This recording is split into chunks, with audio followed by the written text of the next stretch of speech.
So 10 years ago, I started journaling without any real goal, just writing every day for 10 minutes. At first, I stuck with it, but as life got busier, I started skipping days. Eventually, weeks went by without me writing a single thing. Then I decided to return to it. I explored different forms like morning pages, gratitude journaling, free writing, you name it, I tried it. Over time, I learned a lot, not just about different journaling styles, but about the habit itself and its benefits. Is it always helpful? How do you keep going when life gets busy or gets in the way? What's the point of it all? Hi friends, my name is Mohammed and I'm a writer, and on this channel we build writing and reading habits to make the most out of our time and better understand the world, especially for busy people. And in this video, I'll share the lessons I have learned about journaling and how to make it work for you and help you figure out if it is something that will bring value to your life or not. I've divided the lessons I learned into 3 parts. What is journaling, the benefits of journaling, and then how to actually journal. So let's start with part 1. What is journaling? And what I have learned over time is that journaling is the best or the purest form of writing. And that's because it is not bounded by any rules or expectations that other writing like short stories, novels, or even writing an article is bounded by. I'm also not writing for an audience. I'm writing for myself, about my life experiences, my childhood, or things that are happening right now. The writing that end up on the paper or on your keyboard or laptop, wherever you are writing, is the thing that reflects who you are. So it includes your misspellings, your grammar, and everything that makes whatever your writing voice is pure. For me, it's easier to write things that I'm embarrassed about in journaling form than include them in stories that I'm writing. So, the things that while I'm in the shower and I remember from 7 years ago and I still feel embarrassed about today, are the things that I write about in my journal, because I just feel like it is a moment in time where I stop, and I can be the sort of person that can have an honest conversation with himself and be critical or be kind or even be instructive so that I can drive or carve a better path forward. This is why I compare journaling to a mirror, because it is a mirror not for your physical existence or your physical body. It's for a mirror for your mind, your thoughts, your ideas, your struggles, your challenges, your goals, and everything that swim in your monkey mind. And that leads me to the next lesson, is that journaling can be both an escape and a return. It is a form of escapism, especially when you are sitting down and writing about things that stress you out. It gives an outlet for it to exist physically outside your mind. And what that does, it gives it texture for you to be able to analyze the situation for what it is. Because sometimes when we think about things that are stressing us out, in our mind, they sort of blow up out of proportion. But once you put it on paper, then you start seeing it for what it truly is. I remember the first negative comment I got in one of my videos. It literally paralyzed me. I stopped planning for the week and I was just pondering about it, and it was silly. It was just about me not holding a book, for long enough or whatever. It just didn't make sense. But at that time, it really stresses me out. I was talking to my wife about it and how I felt that I should have, waited and not posted that video right away. Maybe if I included some more B-roll, the person who wrote the critique would not have felt the way they felt. And then I journaled about the things that I was feeling at the time, because journaling does gives you, while you are journaling, doing the habit itself, it gives you access to positions in your mind where you can just zoom out and see yourself from a third person point of view, or from an outside point of view, and analyze with the situation for, like I said, for what it is. What I remembered while journaling about that particular situation is that this is part of the price of being online. It's not physical presence. It's an online. People feel like they are behind another screen. It's sort of when you have a mask and you can do whatever you want. It's sort of crime increase during Halloween just because people are behind masks and their identity is hidden. So it's almost the same thing. And if you meet that same person in person, they would not say the things that they say online. They will feel a reservation, they will feel embarrassed, and they will be kinder in general. And then I started thinking about the person himself. What is he going through? What videos did he watch before he watched my video? What life situation is he in? What kind of stressors or pressures is he feeling that pushes him or pushes his mind to be on the negative, even though the video ended up being one of the best performing videos I ever posted on the channel? While in that particular situation, journaling served as an escape for me to feel less stressed about what I was feeling. It also allowed me to return to the person that I really am. I'm just doing this for the sake of providing value because I just love making videos. I love talking about writing, reading, journaling, and all that sort of thing. And my hope is that on the other side of the screen, people will receive it and find value or benefit from it, and then move on with my life. The next lesson, and I think this is the most important lesson I learned in the past 10 years about journaling, is that it has no rules. People who have found a journaling technique that have worked for them will swear about it. It's just like someone who found a diet routine or like a gym routine that have worked for them and worked for their body will advise and preach and try to convince everyone to follow that same regimen. It just does not work that way, even in journaling. So whether you are dabbling with free writing, gratitude journaling, bullet journaling, 5-minute journaling, morning pages, whatever the case might be, just find the one that resonates with you the most, the one that allows you to be as vulnerable as possible, the one that you are able to be as consistent as possible is the one that you stick with. And if you feel like testing another one, then by all means go ahead and test another one, and or return to the one that you started with in the beginning if the next one didn't work for you. Because I think the common denominator in all journaling techniques is that what it does is that it documents our experiences on paper, on the computer,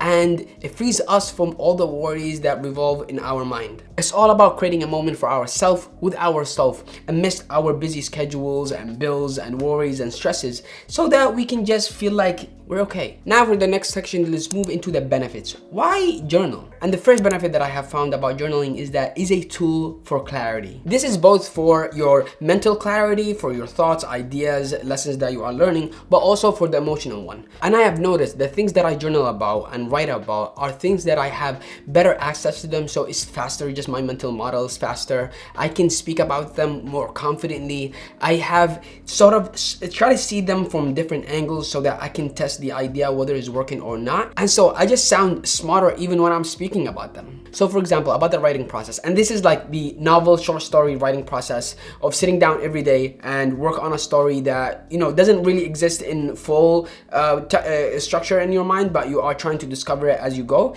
I can talk about just the writing process in general, not only because I experienced it as a writer, it's because I journal about my own journey about it since I was in my teens. And if someone randomly comes and asks me about the writing process, I can speak about it in ways that I can't speak about a lot of other things that I haven't journaled about. And the same thing works at the emotional level. I am more in tune with emotions that I have journaled about than things that I have compartmentalized and ignored and stressed about in my mind. And just one small example on the side, I remember a time where my younger brother and I, he's only like 3 years younger than me, we had a contention. Like we grew up in the same household obviously, and we were very close in age, so there was a lot of competition growing up. And I was the older brother, so I had a lot more control over his behavior. He looked up to me, so he copied everything that I had. But when he became a person of his own, when he was a teenager, I faced this like dichotomy where I felt like he was slipping away from me. So I was very harsh towards him. We would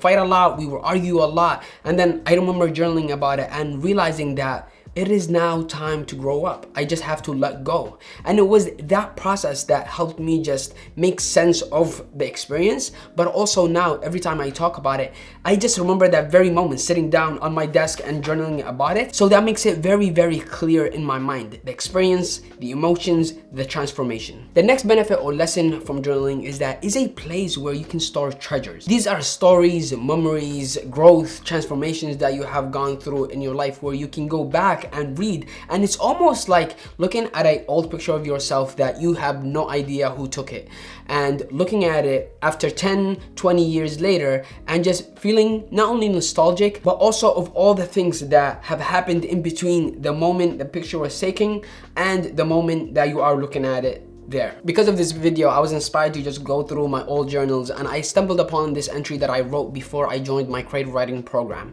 and it was about my expectation of what that program is going to provide me with. I mean, I was so happy that I was accepted to a creative writing program as a master's degree. I mean, it was a dream comes true for an immigrant like me, for someone who didn't expect his writing would be valued by other people who have published, who have won awards.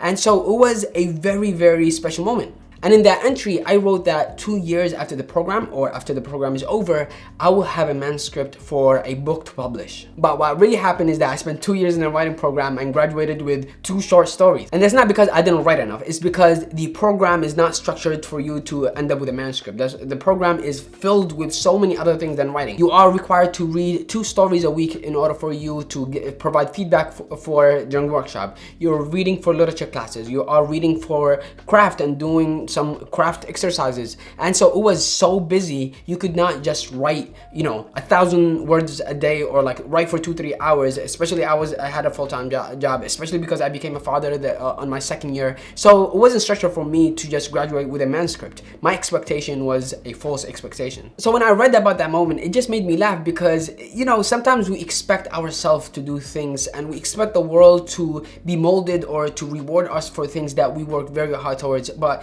that's not the reality. The world doesn't owe us anything. I mean, not even, self-help books will say, if you work hard enough, if you are consistent, if you are, you will get everything. And that's partly true. You have to provide an input in order for you to be rewarded for all the work that you are doing. But the degree of success or the degree of the reward is not controlled by your actions. It's controlled by a lot of forces, by opportunity, by time, by luck, by destiny, by God if you believe in one. And it's not the things that we expect that happen. It's not an Amazon order where you put it in your car, pay for it, and you get it 2 days later. It's not. Life is way more complicated than that. And currently I'm journaling a lot about my writing journey for the short stories and novels that I'm writing, about my YouTube journey, and I can't wait 10 years from now, 5 years from now, to look back at the journal that I'm writing right now and read about the lessons that I learned, the growth, and everything else. That's a good segue to the next lesson, is that journaling captures growth, and it helps you grow in a way. It's a historical personal record for ideas,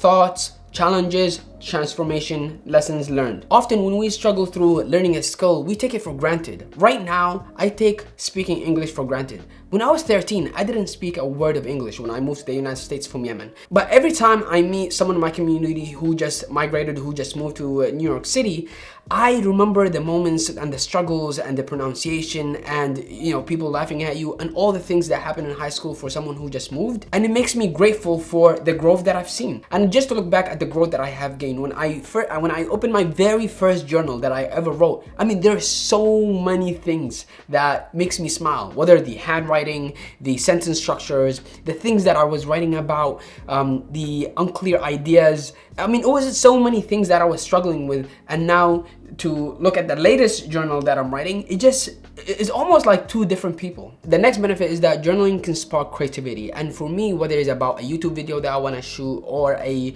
story that I want to write, or a newsletter entry I want to send, is that it gives me ways to assess the value of the thing that I'm trying to produce or create, so I can examine if I'm actually excited about it and if it will provide value for whoever is going to receive it. And this happens a lot when I'm struggling with writing a story. I would journal from the main character's perspective, and it gives me the ability to embody the character himself and see the challenge that he is or she is facing from their point of view, and pave a way forward for the story to take shape. When I run out of YouTube video ideas, I will literally start a journal entry with what are the 5 things or 10 things that I was struggling with about writing, journaling, reading 5 years ago. And from there, I'm able to actually list things that I was struggling with that I can make videos about that will provide value to someone who is still on the stage or on the level or on the facing the same struggles that I was facing 5 years ago. This doesn't mean that they're behind. This just means that they are experiencing whatever they're experiencing at the time point that this is like right now, and I'm probably facing challenges today that they faced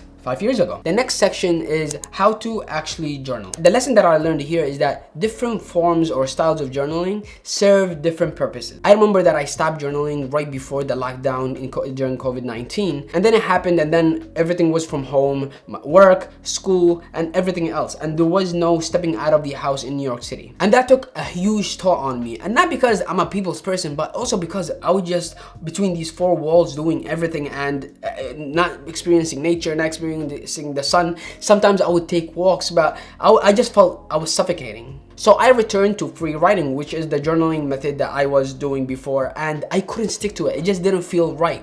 And then I discovered this thing called 5-minute journaling. I was doing it every day, and the way it's structured is really nicely. It starts with an inspirational quote. Then it asks you 3 things that you are grateful for, then 3 things that if done today will make today great, then a personal affirmation, and then they had a night section that I wasn't so consistent with, but the morning one I was very, very consistent about. And I think the section that made me the most consistent with that journaling habit was the grateful piece, because I felt like the world was crumbling, everybody was in danger, and we didn't have the perspective that we have today. We were in the moment, things didn't feel right, and so for me, just listing the things that I was grateful about allowed me to see the things that I was taking for granted amongst all the pressures, lockdown and everything else that we were hearing from the news. So I discovered over time that gratitude journaling, it's helpful when your life sucks.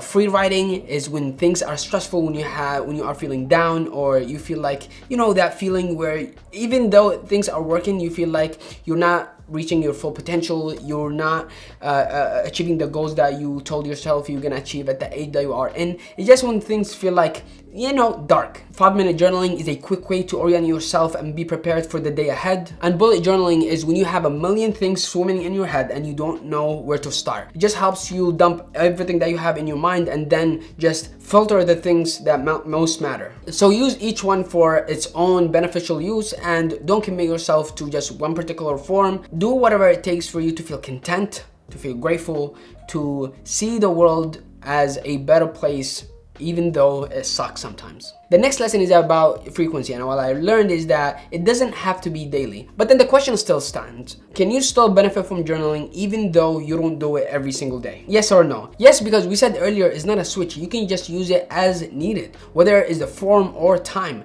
And to be honest, there are times where I go weeks without journaling just because I am so busy. But then I will still do some form of journaling even though it's not on my journal. So for example, I would take out a clean piece of paper and list everything that I have on my mind, what I have to do in terms of my job, my YouTube channel, my writing, and then I would just organize them in priorities. That's journaling even though it's not on my journal. And to be honest, from my experience, when I journal every single day, I tend to write about very, very similar things. Sometimes I write about the same exact topic twice from different point of views, or I'm just feeling better the next day from the day before, and it doesn't have depth. But when I stay a very long time from journaling, a week or 2 weeks, and I go back to writing, what happens is that I write a lot more, so more than a page, even though if I'm writing every day, I'm just writing a paragraph or sometimes 2-3 sentences, and it has way more depth. So it's multiple pages. I'm trying to tackle the problem, write about the problem from the 2 weeks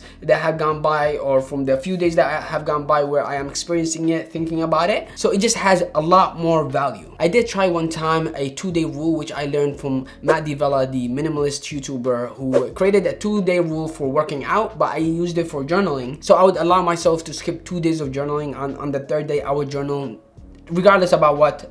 I would do it, stick to it, and sometimes it's good, sometimes it's bad. So the lesson here, obviously, the more you journal is just the better. It's just a good habit to have. I mean, it only takes 5 to 10 minutes. It's not supposed to take half an hour or an hour, but in reality, it will still be beneficial whether you're doing it every day or once a week or twice a week. But the more the merrier. And the next lesson that I learned is that journaling does not have to be organized or beautiful or full of colorful stickers. When I first started, I bought those 4 different color pens, and I would journal about a particular topic in one color, and then if I'm journaling about another topic is another color, and it just felt a lot more stressful because all these steps just create more friction between me and writing, or me doing the habit itself, and it's just not sustainable. So right now is the same exact notebook, a random pen, everything is in black, and that's it. I just stick to it. But then if you're that sort of person that loves aesthetics, loves the colorful things, and loves to be organized, then be it. It will communicate your personality. And I think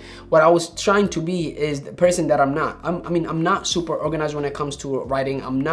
I don't use different colors when I'm just taking notes in class. I use one pen, one notebook, and everything is in the same exact form. So why create a process that unnatural for me? But if you care about that sort of thing and it helps you return to journaling more often, then be it. Do that. Because remember, there are no rules. That's it for this video, and if you've enjoyed it, then you will surely enjoy my video on the real reason you don't enjoy writing anymore right here. In the meantime, thank you for watching and keep writing.